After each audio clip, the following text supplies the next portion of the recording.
What is up guys, Johnny Cooper here with another YouTube video, and we got a Crash Bandicoot 4 It's About Time demo. We finally get gameplay on Cortex's character and how it's going to work in the game. We see a cool animation intro of his character ready to go after Crash himself. You can see how you have to shoot enemies and use them as platforms to get to the other side. So shooting enemies does not actually kill them, and you shoot them again, the platform turns into a bouncy gelatin-like platform that allows you to jump high, with the platform being a weird creature. In this part you see how you have to boost in some areas to get where you need to be, and you have to time it right in order to land on the platform in order not to die. I'm probably gonna die a lot during these parts, especially in much more harder levels. Shooting boxes does hit them and not turn them into platforms, so it only works on enemies for those who might be a bit curious. The gems are smaller here, which means it's a different type of gem probably that we have to collect besides the normal sized ones, which probably means we can use these to unlock custom skins or use it as currency. Also notice how we have a Wumper Fruit counter now, like the box crate counter, meaning you will now have to collect all the Wumper Fruits in the level to beat it to 100%, which adds more replayability in this game, which seems very hard since you have to land at the right platform. Cortex turns into a devil when he dies instead of an angel like Twinsanity, which is very epic. Thought Cortex has Aku Aku, which is a placeholder until they put Uka Uka. Cortex gets his classic theme over the game's regular soundtrack, which is a nice touch.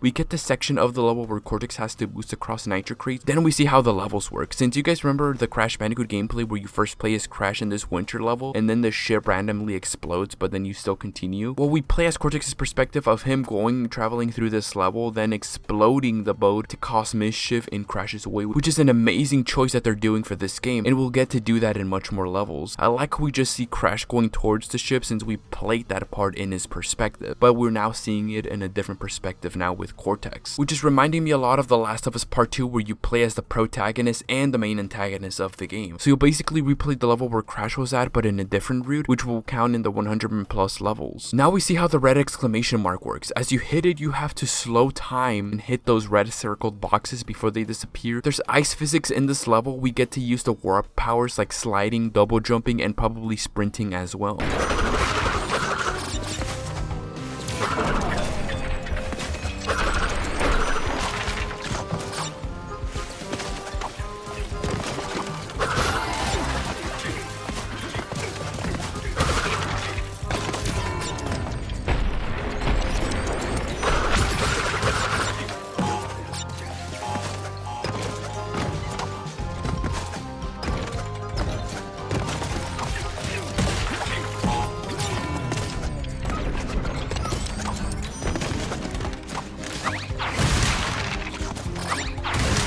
We enter the bonus round where we see how the mask only appears in selected parts of the level since you can't carry it everywhere. You can touch the nitro where you're using the mask powers to slow time and get out of there before it reacts and explodes. You can now see that there's a lot of back and forth going around to collect all these boxes with this new addition of the red exclamation mark boxes.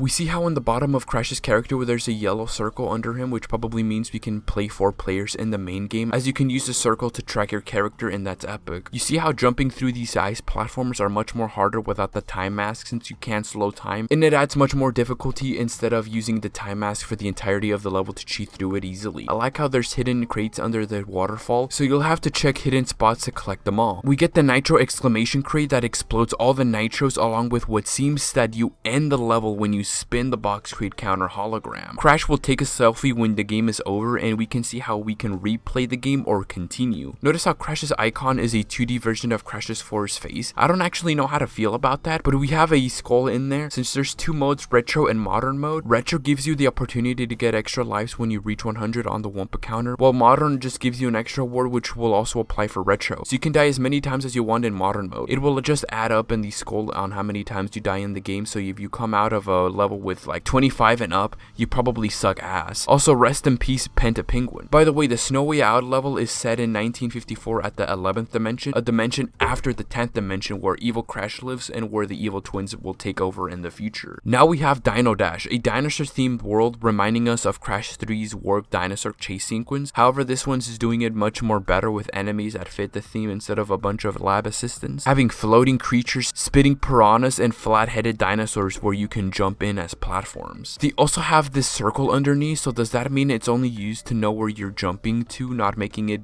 confusing? We get the first look at Lani Loli's powers, making the purple mask the final one where we need to discover what the powers are. In this mask, you need to press R2 to make certain objects like platforms, obstacles, and boxes transparent or faced out. When you unpress it, it switches back to other objects and vice versa. So you can go through objects like the mushroom that get on your way, and if you press the button while boxes are there, you can make them untransparent to hit them. Then sliding through the rope, we get Crash 3's similar dinosaur chase sequence in a more unique manner as the dinosaur comes from the right side, and the epic chase sequence starts as you avoid nitro crates and poisonous pits.